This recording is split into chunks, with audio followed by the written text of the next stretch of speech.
ஏய்! இப்ப இந்தியா எதுக்கு ஃபீல் பண்ணிட்டுருக்கீங்க? இன்னும் 4 நாள்ல வந்து அமெரிக்கா டாக்ஸ் போடுறாங்கன்னா, அமெரிக்கா இல்லன்னா என்ன? நாங்க இருக்கோம்ல. ஏன் ரஷ்யாலாம் உங்களோட ஃப்ரெண்ட் இல்லையா? உங்களுக்கு உங்கள வந்து பிரச்சனை பண்றாங்கன்னா, நாங்க அவங்க கூடயே சண்ட போடுவோம். நாங்க இருக்கிறப்ப நீங்க ஏன் கவலைப்படுறீங்க? அமெரிக்கா பிசினஸ் குடுக்கலன்னா என்ன? ரஷ்யா கிட்ட பிசினஸ குடுங்க. உங்களுக்கு தேவை பிசினஸ் நடக்கணும். அவ்வளோதானே. நாங்க உங்க கூட பிசினஸ் பண்றோம்ப்பா. எங்க கிட்ட பொருட்கள் எல்லாம் அனுப்பிச்சு விடுங்கன்னு சொல்லிட்டு, ரஷ்யன் அஃபிஷியல்ஸ் வந்து ரொம்ப ஓப்பனா பேச ஆரம்பிச்சிருக்காங்க. வரலாறு காணாத அளவுக்கு இந்தியாவும், ரஷ்யாவும் குளோஸ் ஆயிட்டு இருக்குது. இந்தியாவும், அமெரிக்காவும் விரிஞ்சுகிட்டே போயிட்டு இருக்குது. என்ன நடந்துட்டு இருக்கு இன்டர்நேஷனல் அஃபேர்ஸ்ல? இது டைரக்ட்டா உங்கள, என்னன்னு நம்ம வாங்குற தக்காளி, வெங்காயத்துல இருந்து நம்ம வண்டிக்கு போடுற பெட்ரோல் வரைக்கும் எல்லாத்தையுமே அஃபெக்ட் பண்ணக்கூடிய ஒரு பர்ட்டிகுலர் விஷயம். இன்ஃபாக்ட் இந்த வீடியோவ பார்த்துட்டு இருக்கிற நெறைய பேரோட வேலைய நெறைய ஃபீல்டு இந்த டெக்ஸ்டைல்ல இருக்கிறவங்க, மெடிசின்ல இருக்கிறவங்கன்னு சொல்லிட்டு ஏகப்பட்ட ஃபீல்டு ஜுவல்லரியில இருக்கிறவங்களன்னு டைரக்ட்டா அஃபெக்ட் பண்ணக்கூடிய ஒரு விஷயமா மாறிட்டு இருக்குது. பூதாகாரமா வெடிச்சிட்டு இருக்குது. இன்னும் ஒரு 3, 4 நாள்ல இந்த டாக்ஸ் எல்லாத்தையும் கிக் இன் வேற பண்ண போறாங்க. ஸோ அமெரிக்கா கிட்ட இருந்து இந்தியா ரொம்ப தள்ளி போறதும், ரஷ்யா நம்ம கிட்ட வந்து நான் இருக்கேன் அப்படின்னு சொல்லிட்டு கிட்ட வர்றதும், என்ன நடந்துட்டு இருக்கு அப்படிங்கிறத டீடைல்டா உங்ககிட்ட இன்னைக்கு வீடியோல சொல்லப் போறேன். பட் அத பார்க்க ஆரம்பிக்கிறதுக்கு முன்னாடி, நான் ஆக்சுவலா அந்த எக்ஸ்பெரிமென்ட்ட ரன் பண்ணி பார்த்தேன். ஸோ நம்ம வந்து சப்ஸ்கிரைப்ன்னு சொல்லலைன்னா என்ன ஆகுது? சொன்னா என்ன ஆகுதுன்னு சொல்லிட்டு லாஸ்ட் 7 டேஸ் போய் பார்த்தீங்கன்னா வந்து நான் ஸ்டார்ட்டிங்ல சப்ஸ்கிரைப் சொல்லல. ஆனா நான் சொல்லலங்கிறப்ப வந்து சப்ஸ்கிரைப் பண்ற மக்கள் வந்து பெர்சன்டேஜ் ரொம்ப கம்மியா இருக்குது. 33% கம்மியா இருக்குது. சப்ஸ்கிரைப்ன்னு சொல்றப்போ தான் புதுசா வர நெறைய ஆடியன்ஸ்க்கு வந்து ஓகே நம்ம சப்ஸ்கிரைப் பண்ணா பார்க்க முடியும். அப்பனா தான் வீடியோ மறுபடியும் தெரியுங்கிறது தெரிய வருது. அதனால தான் அவங்க பார்க்கவும் செய்றாங்க. இந்த டிஸ்க்ளைமர நான் இன்னும் ஒரு 1, 2 நாளுக்கு போடுவேன். அப்போ தான் எல்லாருக்கும் போய் சேரும். ஸோ தயவு செஞ்சு புரிஞ்சுக்கோங்க. நான் சப்ஸ்கிரைப் சொல்ல வேண்டியது என்னோட நலம மட்டும் இல்ல, காலத்தோட கட்டாயமும். ஸோ டெய்லி வீடியோஸ பார்க்கணும்னா, வேர்ல்டு ஃபுல்லா நடக்கிறத நீங்க டெய்லி 10 நிமிஷத்துல தெரிஞ்சுக்கணும்னு நினைச்சீங்கன்னா, மதன் கௌரி சேனல சப்ஸ்கிரைப் பண்ணி எம்ஜி ஸ்குவாட்ல சேருங்க. இப்ப எக்ஸ்பிளைன் பண்ண ஆரம்பிக்கிறேன். Hello everyone. நான் Madan Gowri and hello my dear MG squad. First விஷயம் என்ன அப்படின்னு பார்த்தீங்கன்னா, யுஎஸ்ஸுக்கும் இந்தியாவுக்கும் நடுவுல வந்து பஞ்சாயத்து போயிட்டு இருக்கு. நம்ம எல்லாருக்குமே தெரியும்ல. ரஷ்யா வந்து நம்மகிட்ட ஒரு பயங்கரமான ஸ்டேட்மெண்ட்ட சொல்லியிருக்காங்க. பட் அதுக்கு வர்றதுக்கு முன்னாடி இன்னைக்கு நம்மளுக்கும் அமெரிக்காவுக்கும் இருக்கிற பிரச்சனை என்னங்கிறத பார்த்துருவோம். இந்தியாவுக்கும் அமெரிக்காவுக்கும் பிரச்சனை இருக்கிறது ரொம்ப பெரிய விஷயம். பிகாஸ் லாஸ்ட் ஒரு 20 வருஷத்துல 20, 30 வருஷத்துல இந்தியா வந்து அமெரிக்கா கூட பெஸ்ட் ஃப்ரெண்டா மாறிட்டு இருக்குது. அமெரிக்காவும் இந்தியா கூட பெஸ்ட் ஃப்ரெண்டா மாறிட்டு இருக்குது. நம்ம அதிகமான பொருட்கள வந்து அமெரிக்க நாட்டுக்கு தான் அனுப்பிச்சிட்டு இருக்கோம். அமெரிக்கன் பொருட்கள நெறைய நம்மளும் வாங்கிட்டு இருக்கோம்னு சொல்லிட்டு 2 நாடுகளும் ரொம்ப குளோஸ் ஃப்ரெண்ட்ஸா போயிட்டு இருக்கிற நேரத்துல, ட்ரம்ப் என்ன பண்றாரு? பாகிஸ்தான் வந்து எப்படி போர நிறுத்தினது நீங்க தான் பெரிய வள்ளல், வெள்ளை கொடி வேந்தன் அப்படின்னு சொல்லிட்டு எனக்கு நோபல் பிரைஸ் குடுக்க சொல்றாங்க. ஆனா இந்தியா சொல்ல மாட்டேங்குது பாரு. அப்ப இந்தியா மேல நான் பழிய போடுறேன். இந்தியா மேல நான் என்னென்ன காரணம் கிடைக்குதோ எல்லாத்தையும் சொல்லி நான் வந்து டாக்ஸ் ஏத்த போறேன்னு சொல்லிட்டு தான் ரஷ்யா கிட்ட ஆயில் வாங்குறீங்க. எங்களுக்கு நீங்க ஓப்பனா மார்க்கெட் குடுக்கல. இது எல்லாத்தையும் கண்ட மணிக்கு சொல்லிட்டு இருந்தாரு. பேசிக்கா எண்ட் ஆஃப் த டே என்ன அப்படின்னு பார்த்தீங்கன்னா, ட்ரம்ப்க்கு ஈகோ ஹிட் ஆயிடுச்சு. இந்தியா கிட்ட இருந்து அமெரிக்கா வந்து நெறைய பிசினஸ் பண்ணிட்டு இருக்குது. 25% நம்மளோட எக்ஸ்போர்ட் வந்து அமெரிக்காவ நம்பி இருக்குது. ட்ரம்ப் என்ன சொல்ட்டார்னா, இந்த பொருட்கள் அதாவது நம்மளோட ஷர்ட் நம்ம ஊர்ல செய்ற இந்த பூமா, அடிடாஸ் திருப்பூர்ல பேசிக்கா செய்ற ஷர்ட்டா இருக்கட்டும், குஜராத்ல செய்ற ஜுவல்ஸா இருக்கட்டும், அந்த கோல்கொண்டா இந்த சைட்ல இருக்கிற டைமண்ட்ஸா இருக்கட்டும், இது எல்லாமே நம்ம யுஎஸ்க்கு நெறைய அனுப்பிச்சுட்டு இருக்கோம். பார்மாசூட்டிக்கல், மோட்டரிங் பார்ட்ஸ் நெறைய மோட்டார் பார்ட்ஸ் எல்லாம் வந்து நம்ம நெறைய இந்த அவங்க ஊர்ல இருக்கிற பெரிய பெரிய அந்த ஃபோர்டு காருக்கெல்லாம் வந்து டெஸ்லா காருக்கெல்லாம் கூட வந்து லோக்கல் குட்டி குட்டி பார்ட்ஸ்லாம் வந்து இந்தியால இருந்து போற நட்டு, போல்ட்லாம் நம்ம அனுப்பிச்சுட்டு இருக்கோம். இப்போ இந்த பார்ட்ஸ் எல்லாம் வந்து போகுதுன்னா வெறுமனே பார்ட்ஸ், மருந்து, ஜுவல்ஸ் மட்டும் கிடையாது. இது எல்லாமே வந்து பல கோடி இருக்கக்கூடிய பிசினஸ் இந்தியால. அதனால வந்து கோடிக்கணக்கான மக்களுக்கு வந்து வேலைவாய்ப்பு கிடைச்சிட்டு இருக்குது. கரெக்ட்டா? இன்டைரக்ட்டாவும், டைரக்ட்டாவும் கோடிக்கணக்கான மக்களுக்கு வேலைவாய்ப்பு கிடைச்சிட்டு இருக்குது.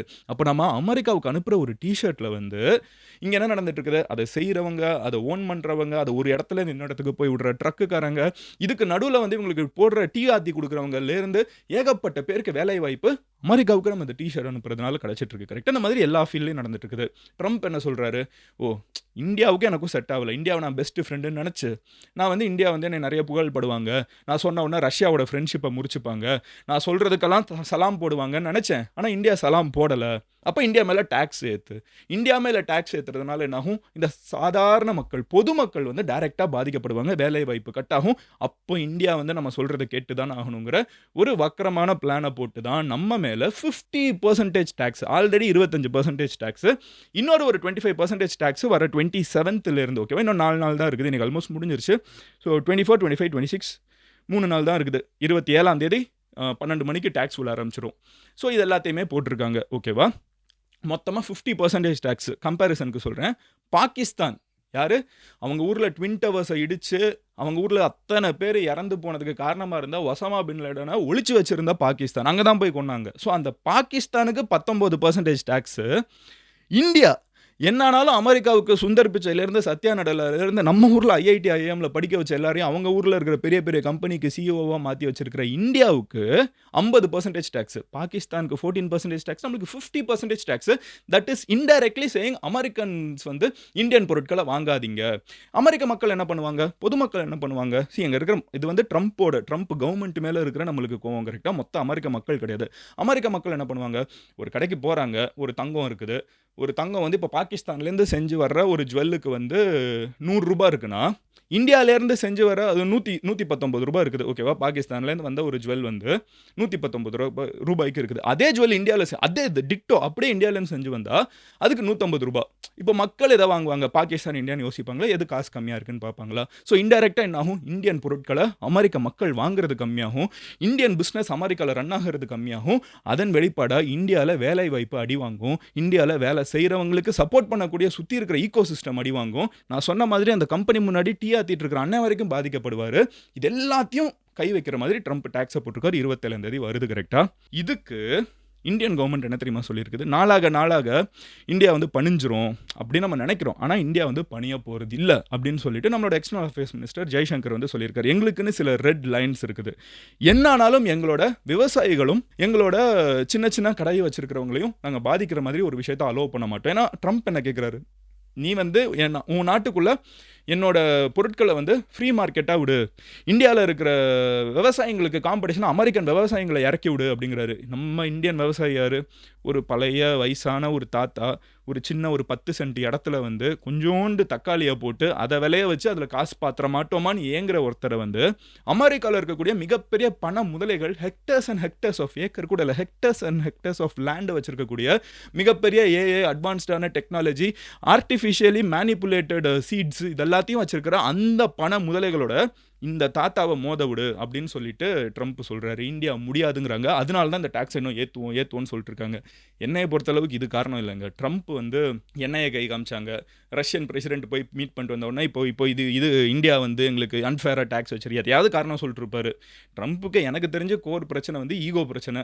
ஏன்னா எல்லாருமே அமெரிக்காவுக்கு சலாம் போடுறப்போ, உலகத்தில் இருக்கிற எல்லா நாடும் சலாம் போடுறப்போ, ஃபார் எக்ஸாம்பிள் இந்தோனேஷியா சலாம் போடுறது ஈஸியாக, ஜப்பான் சலாம் போட்டுருது, மொத்த யூரோப் ஒரு காலத்தில் உலகத்தையே கட்டி ஆண்ட வெள்ளாக்காரங்கன்னு சொல்லப்படக்கூடிய ஃப்ரெஞ்சு, ஸ்பானியார்ட்ஸு, பிரிட்டிஷர்ஸ் எல்லாருமே அமெரிக்காவுக்கு சலாம் போடுறப்போ இந்தியா, சைனா, ரஷ்யாங்கிற இந்த 3 நாடு மட்டும் எப்படி நிற்குது? அப்போ நான் பதிலுக்கு பழி வாங்குறேங்கிறது தான் எனக்கு தெரிஞ்ச ட்ரம்ப்போட ஒரு கோலாக இருக்கணும். பட் எனிவே இந்த பிரச்சனை போயிட்டே இருக்கு. அதனால நம்மளுக்கு நிறைய பிரச்சனை இருக்குது. ஃபார் எக்ஸாம்பிள் நம்மளோட $1 வந்து இந்தியன் ருபீஸ் 87.5 ரூபீஸ் ஆயிடுச்சு. எனக்கு சின்ன வயசில் ஞாபகம் இருக்குது, 40 ரூபாய் $1 வந்து 40 ரூபாய் இருந்துச்சு. இன்னைக்கு ஆல்மோஸ்ட் அது டபுள் ஆயிடுச்சு, 87 கிட்ட போயிடுச்சு. அவ்வளோ ரூபாய் வந்து நம்மளுக்கு நம்மளோட பணம் வந்து மதிப்பை இழந்துட்டு இருக்குது இன்டர்நேஷனல் மார்க்கெட்டில் பிகாஸ் ஆஃப் ட்ரம்ப். நம்ம ஊரில் இருக்கிற டைமண்ட் இண்டஸ்ட்ரி இந்த அவங்களாம் வந்து ஒரு 50% வந்து பயங்கரமாக அடி வாங்குவாங்கன்னு ப்ரெடிக்ட் பண்ணிருக்காங்க. இந்தியன் போஸ்டல் சர்வீஸ் இருக்குல்ல, அமெரிக்காவுக்கு போகிற போஸ்டல் சர்வீஸை வந்து இந்தியன் போஸ்டல் சர்வீஸ் வந்து ஹால்ட் பண்ணிட்டாங்க. புது டேக்ஸ் வந்து அதுலேயும் டேக்ஸை ஏற்றி விட்டுறாங்கன்னு இந்தியன் போஸ்டல் சர்வீஸ்னால கொடுக்க முடியலன்னு சொல்லிட்டு ஹால்ட் பண்ணியிருக்காங்க. இவ்வளோ பிரச்சனை போயிட்டு இருக்கிறதுக்கு நடுவில் ட்ரம்ப் என்ன தெரியுமா பண்ணியிருக்காரு, புதுசாக ஒரு அம்பாசிடர் வேற லான்ச் பண்ணியிருக்காரு. புது அம்பாசிடர் இந்தியாவுக்குன்னு செர்ஜியோ கார் அப்படின்னு சொல்லப்படக்கூடிய ஒருத்தவர். இவர் வந்து ட்ரம்ப்போட பெஸ்ட் ஃப்ரெண்ட் அப்படின்னு சொல்லிட்டு ட்ரம்ப்பே சொல்கிறாரு. நான் வந்து இவரை வந்து இந்தியாவுக்கு அனுப்பிச்சி வைக்கிறேன், இவர் தான் இனிமேல் என்னை ரெப்ரசென்ட் பண்ணுவார், அமெரிக்காவை ரெப்ரசென்ட் பண்ணுவார் அப்படின்னு சொல்லிட்டு இப்போ ரீசெண்டாக இது நடந்திருக்குது. இவர் யாருன்னா நிறைய சொல்லலாம் இவரை பற்றி. இவர் ட்ரம்ப் கூட ரொம்ப வருஷமாக வேலை பார்த்துருக்காரு, அது இதுன்னு இருக்குது. இலான் மஸ்க் வந்து இவரை சொன்ன ஒரு விஷயத்த சொல்கிறேன். இலான் மஸ்க் வந்து என்ன தெரியுமா சொல்லுவார், பாம்புன்னு சொல்லுவார். இஸ் அ ஸ்னேக் அப்படின்னு சொல்லி பப்ளிக்காக சொன்னார், ட்வீட்டில் சொன்னார். அவர் ஒரு பாம்பு அப்படின்னு சொன்னார். அவரை தான் இப்போ இந்தியாவுக்கு புது அம்பாசிடராக அனுப்பிச்சிருக்காங்க. ஸோ டஃப் டைம்ஸ் ஹெடுங்கிறதுல வந்து எனக்கு பெரிய டவுட் இல்லை. இப்போ இவ்வளோ பிரச்சனை நம்மளுக்கு அமெரிக்கானால நடந்துட்டு இருக்குல்ல. இப்போ ரஷ்யா நம்மக்கிட்ட வந்து பேசியிருக்காங்க. ரஷ்யன் டிப்ளமேட் ரோமன் பபுஷ்கின் அப்படிங்கிறவர் வந்து என்ன தெரியுமா சொல்கிறாரு, அவர் markets are open for India. America வந்து உங்களை இல்ட்ரீட் பண்ணுறாங்க, நீங்கள் ஏன் கவலைப்படுறீங்க? நான் எக்ஸாக்ட் வேர்ட்ஸ் உங்ககிட்ட சொல்கிறேன். In a press briefing laid out the red carpet for India to export its products to Russia amid punitive US tariffs while castigating Trump for humiliating its friends. அதாவது Russia என்ன சொல்லுதுன்னா, எங்களோட நண்பர்களான India மாதிரி ஒரு நாடை வந்து தேவையில்லாமல் வந்து ட்ரம்ப் வந்து பழி வாங்கிட்டு இருக்காரு. ஸோ அமெரிக்கன் மார்க்கெட் உங்களுக்கு இல்லைன்னா என்ன, அமெரிக்கா வந்து உங்களுக்கு டேக்ஸ் ஏற்றுனா என்ன, ரஷ்யா உங்களுக்கு நாங்கள் இருக்கோம் அண்ட் எங்களோட ஃப்ரெண்ட்ஸ் நீங்கள், உங்களுக்கு ஒன்றுனா நாங்கள் வந்து இறங்கி நிற்போம், நீங்கள் ஏன் அவங்கள பற்றி கவலைப்படுறீங்க? நீங்கள் அங்கே பிஸ்னஸ் போகும்னு யோசிக்காமல் உங்களோட அதே டிஷர்ட்ஸு அந்த கம்பெனி கம்பெனியோட பெரிய பெரிய கம்பெனிஸ் எல்லாமே இந்த தங்கம், வெள்ளி, இந்த மெடிசன் இது எல்லாத்தையும் ஏன் அமெரிக்காவில் இருக்கிற மட்டும்தான் மனுஷனா, ரஷ்யாவில் இருக்கிற மனுஷன் இல்லையா, எங்கள் கிட்ட கொடுங்க, உங்களுக்கு நாங்கள் ரெட் கார்பெட் போட்டு வரவேற்கிறோம். ஸோ லிட்டரலாக வந்து நான் உங்களுக்கு வந்து சிவப்பு கம்பளம் போட்டு நாங்கள் உங்களை வரவேற்கிறோம், நீங்களும் நானும் ஃப்ரெண்ட்ஸு, பல வருஷமாக டைம் டெஸ்டட் ஃப்ரெண்ட்ஸ், நம்ம 2 பேர் ஃப்ரெண்ட்ஸாக இருக்கிறப்போ நம்ம ஏன் அமெரிக்காங்கிற ஒரு நாட்டை பார்த்து இவ்வளோ டிபெண்ட்டாக இருக்கணும்னு சொல்லிட்டு ரஷ்யா கேட்குறாங்க. இந்தியா நம்மளோட ரிலேஷன்ஷிப்பை வந்து இன்னும் ரஷ்யாவோட இன்னும் பெட்டராக்க போகிறோங்கிறத இந்தியாவும் சொல்லியிருக்குது. நம்மளுக்கு வந்து இந்த பெட்ரோல் டீசல் விலை ரொம்ப நாளாக இன்டர்நேஷனல் லெவலில் ஏறிட்டு இருக்கப்போ நமக்கு 100லேயே ஃபிக்ஸடாக இருக்கிறது காரணம் ரஷ்யானால நம்மளுக்கு கம்மியாக வர்றது ஒரு முக்கியமான ரீசன். நம்ம இந்த ரிலேஷன்ஷிப்பை இன்னும் அதிகமாக இன்க்ரீஸ் பண்ணுவோம்னு சொல்லிட்டு இந்தியாவும் ரஷ்யாவும் பேசிகிட்டு இருக்குது. நம்மளோட எக்ஸ்டர்னல் அஃபேர்ஸ் மினிஸ்டர் வந்து ரஷ்யன் பிரசிடென்ட் விளாடிமிர் புட்டினே வந்து மீட் பண்ணியிருக்காரு. இதெல்லாம் நடந்துட்டு இருக்குது. பட் பேரலாக இந்தியா இந்த நொடியும் ஒரு சைடு எடுக்கலன்னு சொன்னால் உங்களால் நம்ப முடியுமா? ஐ genuinely appreciate Indian government for doing this. ஏன்னா இந்த நொடி வந்து யாராக இருந்தாலும் இது ஒரு பயங்கரமான ஈகோ பிரச்சனை. ஏன்டா உனக்கு காரணமே இல்லாமல் எதையாவது சொல்லி எங்கள் மேலே டேக்ஸை போட்டுட்ருக்கான்னு சொல்லிட்டு இந்தியா அஃபண்ட் ஆகி ட்ரிகர் ஆகி கத்துறதுக்கு எல்லா நேரமையும் இருக்கிறப்போ இந்தியா ஒரு பாசிட்டிவான இன்னமும் அமெரிக்கா கிட்ட கவலைப்படாத, நான் நியூட்ரலாக இருக்கேன், பரவாயில்ல, நீ தப்பு பண்ணுறேன்னா பரவாயில்ல, இப்போவும் நம்ம ஃப்ரெண்ட்ஸாக இருக்கலாம் வா அப்படின்னு சொல்கிறதுக்கு ஒரு சின்ன விஷயம் பண்ணியிருக்காங்க. தட் இஸ் பஞ்சு, which is again a farming field தானே, அக்ரிகல்ச்சர் ஃபீல்டு தானே. பஞ்சு வந்து இந்தியாவுக்குள்ளே வர்றதுக்கு 11% டேக்ஸ் இருக்குது. ஏன்னா இந்தியாவில் வந்து பஞ்சு செய்கிறவங்க பாதிக்கப்படக்கூடாது, நம்ம விவசாயங்கள் பாதுகாக்கப்படணும்னு. இப்போ இந்தியா வந்து அந்த 11% ஆஃப் டேக்ஸ் ஆன் காட்டனை வந்து நாம் எடுத்துட்டோம். விச் மீன்ஸ் அமெரிக்கன் பஞ்சு வந்து காட்டன் வந்து இந்தியாவுக்குள்ளே ஃப்ரீயாக உள்ளே வரலாம். 11% டேக்ஸ் கிடையாது. இதனால நம்மளோட காட்டன் மார்க்கெட் அஃபெக்ட் ஆக வாய்ப்பு இருக்கா? இருக்குது. பட் இருந்தாலும் இந்தியா வந்து இன்னமும் அமெரிக்கா கிட்ட உன்னை ஒருத்தங்க ரொம்ப கோவப்பட்டு இருக்கான், சண்டை போட்டுட்டு இருக்கான், அவங்ககிட்ட ஈகோவாக கிளாஷ் ஆகிறத விட சரி பரவாயில்லவா பழகிக்கலான்னு சொல்கிற ஒரு ஸ்பேஸ் இருக்குல்ல. ஐ genuinely appreciate Indian government for that. Indian government வந்து இந்த ஆலிவ் பிரான்ச்சை என்னதான் ரஷ்யா வந்து நம்மளோட பெஸ்ட் ஃப்ரெண்டு, நம்ம அந்த வேலையை பார்த்துட்டு இருக்கோம், அதில் குறையெல்லாம் இல்லை. நம்ம வந்து சைனா கூட நல்ல ஃப்ரெண்ட்ஸ் ஆக ஆரம்பிச்சாச்சு, ரஷ்யாவோட ஃப்ரெண்ட்ஸ் ஆக ஆரம்பிச்சாச்சு, பிரிக்ஸை வந்து ஸ்ட்ராங் பண்ணணும்னு முடிவு பண்ண ஆரம்பிச்சாச்சு. அமெரிக்காவுக்கு கும்பிடு போட்டது, யூரோப்புக்கு கும்பிடு போட்டது போதுங்கிறத இந்தியா டிசைட் பண்ணியாச்சு. இருந்தாலும் அமெரிக்காவோட ஒரு ரிலேஷன்ஷிப்பை மெயின்டைன் பண்ணுறோம். இன்னைக்கு இருக்கிற உலகம் love it or not is based on American economy and American dollars. ஓகேவா? இதில் வந்து எந்த சந்தேகமும் இல்லை. அமெரிக்காவில் ஒரு பிரச்சனை வந்தால் உலகம் ஃபுல்லாக பிரச்சனை வரும்.